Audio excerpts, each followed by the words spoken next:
And I'm going to say that's about as good as it's going to get right there. You do not want to take too much because you will end up having to get oversized piston rings. And again, wipe it out, check it.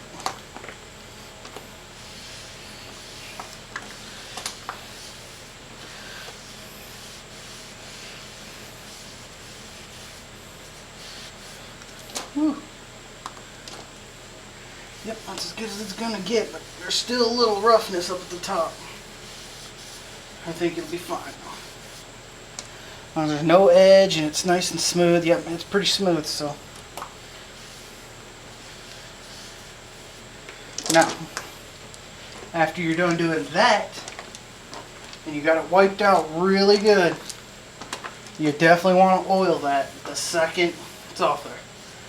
Because your glaze is out, moisture in the air is going to get to that, and that's basically raw metal. So, I just like to use some, really any kind of oil, anything for it. But remember, you will have to clean that bottom out afterwards, because it's going to have all that stuff in it that you just got done doing. Oh yeah, now that there's oil on it, you can really tell how smooth it is.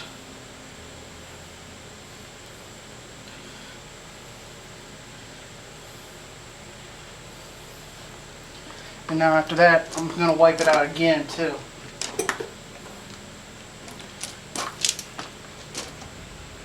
Just make sure all the crap's out of it.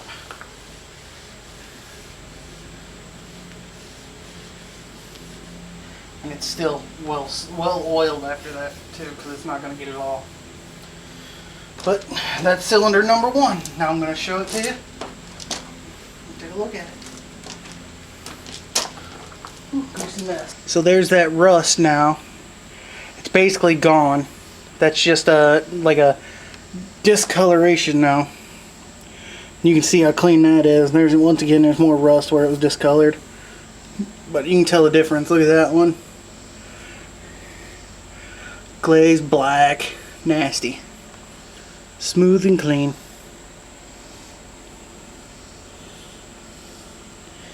Alright, now you only got 7 more to go. Okay, now that you've honed out your block, what I do is I take the rings and I actually push them inside the hole. Leave them at the top. Then take the piston from that cylinder and use this part to push the ring down just enough to where it's all perfectly level in there. Now that you've done that, you want to take your feeler gauge and measure the ring gap, which is right, it's in the dark over here.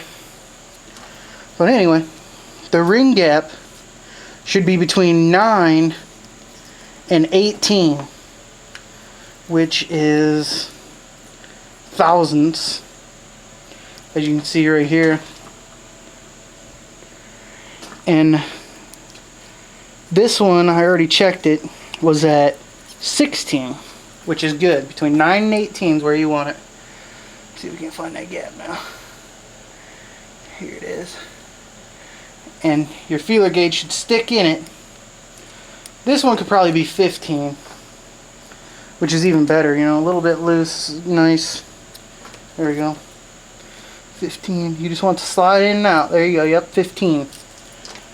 So between 9 and 18 is where it's at. That's factory specs.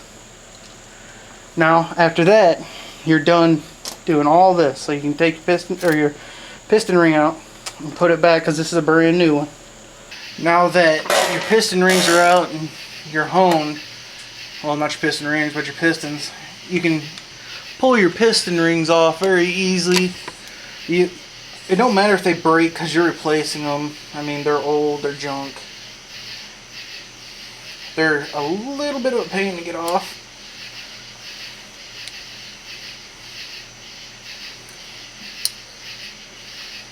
But all you have to do, as you can see, I got a stack of them in the back already that are junk.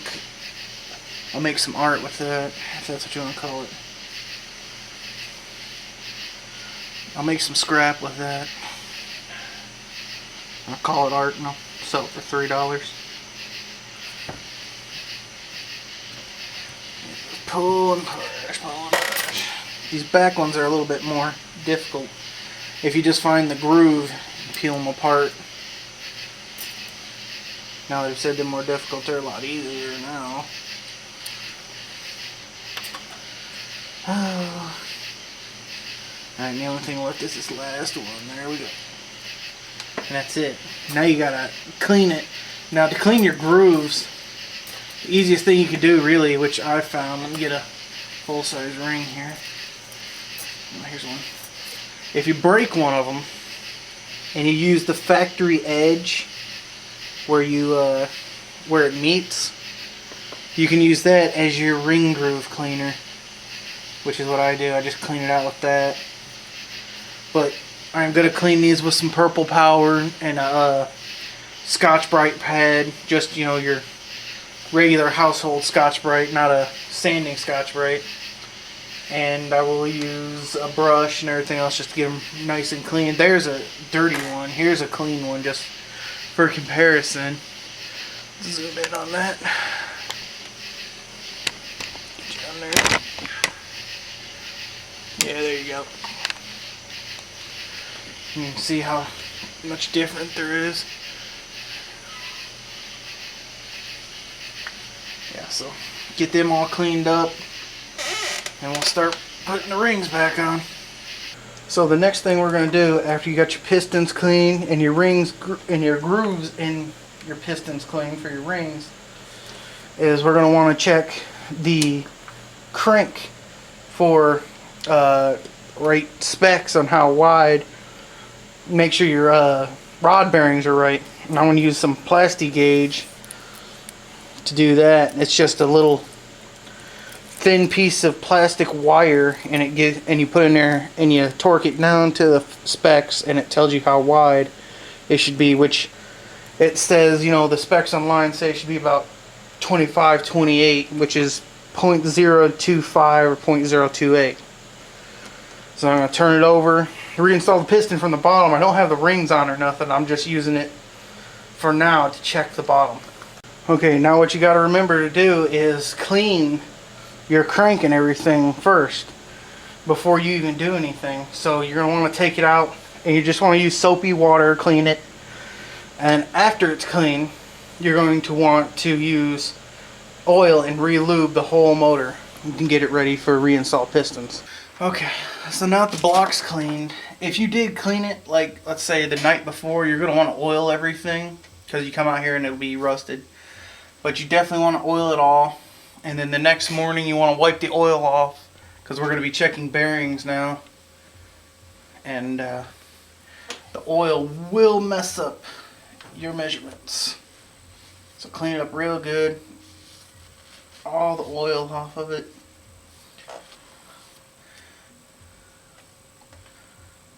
Alright, it's clean now. Alright, now we're going to slide in number 1 piston. And remember, on the LS series, this little dot right here always faces forward. And I've already popped the old bearings out of here. Those just pop out and you can pop the new ones in, but make sure they're popped in the same exact way. Alright, so set it up to where when you put it in there, everything's going to be facing the right way.